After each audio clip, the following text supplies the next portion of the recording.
اگر آپ نہیں تھکے تو غور کریں، حضور جیسا حضور جیسا حضور جیسا کوئی نہیں، کوئی حضور علیہ السلام جیسا نہیں۔ لیکن اب ام المومنین سیدہ طیبہ طاہرہ صدیقہ بنت صدیق کہتی ہے میں نے حضور جیسا حسن اگر کسی میں دیکھا تو وہ ایک ذات۔ اب توجہ ہوگی آپ کی، اور اب ذکر آگے بڑھ رہا ہے۔ اللہ اکبر، یہ ام المومنین سیدہ عائشہ صدیقہ فرما رہی ہے حضور علیہ السلام کے حسن کو میں نے ایک ذات میں دیکھا، اور صرف حسن نہیں دیکھا، چلنا بھی انہی کی طرح، بولنا بھی انہی کی طرح، اٹھنا بھی انہی کی طرح، بیٹھنا بھی انہی کی طرح۔ کائنات خدا بندی میں کوئی ان کی طرح نہیں، اور نہ میں اس سے مثلیت بیان کر رہا ہوں، لیکن شباہت کا تذکرہ ضرور کر رہا ہوں۔ توجہ فرمائے، اللہ اکبر، غور کرے، یہ ام المومنین مفتی چار ملت سیدہ طیبہ طاہرہ صدیقہ بنت صدیق کہہ رہی ہے کیا کہ میں نے حضور جیسا خوبصورت چہرہ ایک دیکھا، اور صرف چہرہ نہیں دیکھا، اٹھنا بھی انہی کی طرح، بیٹھنا بھی انہی کی طرح، صداقت بھی انہی کی طرح، بولنا بھی انہی کی طرح، سخاوت بھی انہی کی طرح۔ آخر انسان کے کان بے چین ہو جاتے ہیں، وہ کون ہستی ہے جس کا حسن مصطفیٰ کی یاد دلاتا ہے، جس کی سخاوت مصطفیٰ کی یاد دلاتی ہے، جس کا چلنا مصطفیٰ جان رحمت کا خراج ناز کرنا یاد دلاتا ہے۔ تو اماں عائشہ کہتی ہے وہ کوئی اور نہیں ہے، وہ فاطمہ بنت محمد ہے۔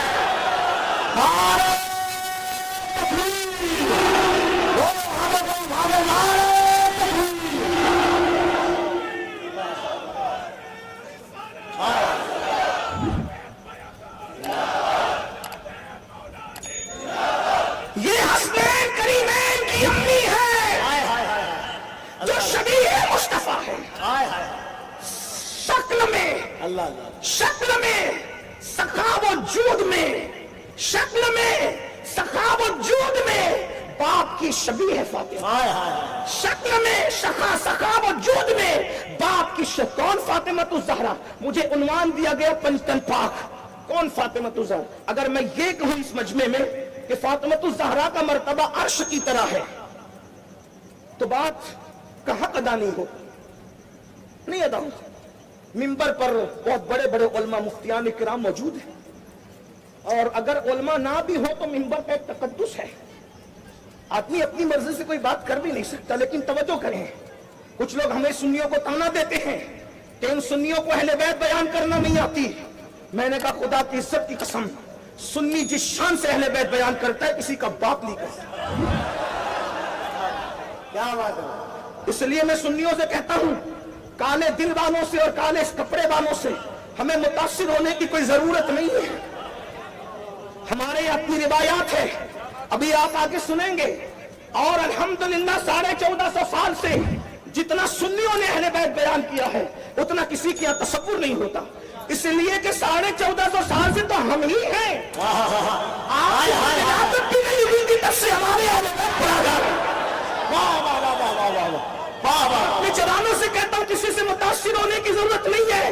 الحمدللہ ہم نہ وہ لوگ ہیں کہ جو اہل بیت کا نام لے کے صحابہ کو چھوڑ چکے ہیں، اور نہ ہم وہ لوگ ہیں جو صحابہ کا نام لے کے اہل بیت کو چھوڑ چکے ہیں۔ ہم وہ ہیں، ہم کہتے ہیں ہمارے ہاتھ کو اللہ نے دو اسی لیے دیا کہ ایک ہاتھ میں صحابہ کا دامن ہے، دوسرے ہاتھ میں اہل بیت کا دامن ہے۔ اور اہل سنت کا امام کہتا ہے اہل سنت کا ہے ڈیرا پال، اصحاب حضور نجم ہے اور نام ہے ادرج رسول اللہ۔ اگر رونائی اور گرد و نواز سے سننے والے واقعی سننے آئے تو توجہ فرمائے، اگر میں یہ کہوں کہ سیدہ کا مرتبہ عرش کی طرح ہے تو بات کا حق ادا نہیں ہوتا، بات پوری نہیں ہوتی۔ پھر کہ کیا اگر کہوں کہ کعبے کی طرح ہے تو بھی بات کا حق ادا نہیں ہوتا، بات پوری نہیں ہوتی۔ پھر اللہ اکبر یوں کہوں کہ سیدہ کا مرتبہ جنت کی طرح ہے تو بھی بات کا حق ادا نہیں ہوتا، بات پوری نہیں ہوتی۔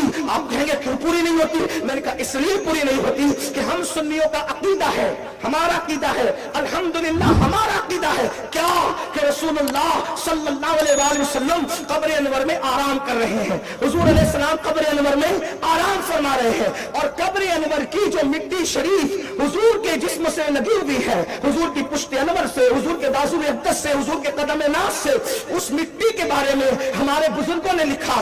امام اہل سنت سمیت امام زرقانی اور دیگر بزرگوں نے لکھا, شیخ محقق نے لکھا. کیا لکھا کہ جو مٹی رسول اللہ کے جسم سے مس ہے وہ قبر انور کی مٹی کعبے سے افضل ہے, عرش سے افضل ہے, حتیٰ کہ جنت سے افضل ہے. کیا مٹی کس سے لگ جائے؟ رسول اللہ کے جسم اطہر سے لگ جائے تو وہ کعبے, عرش اور جنت سے افضل ہو جاتی ہے. اب میں فاطمہ الزہرا کو کعبے کے برابر کہوں تو کس منہ سے کہوں, عرش کے برابر کہوں تو کس منہ سے کہوں؟ اس لیے کہ نبی کے جسم سے مٹی لگ جائے تو وہ کعبے اور عرش سے افضل ہو جاتی ہے. فاطمہ نبی کے جسم سے لگنے والی مٹی کا نام نہیں ہے. فاطمہ الزہرا کے حضور نے فرمایا فاطمہ تو بلد منی, وہ میرے جگر کا ٹکڑا ہے.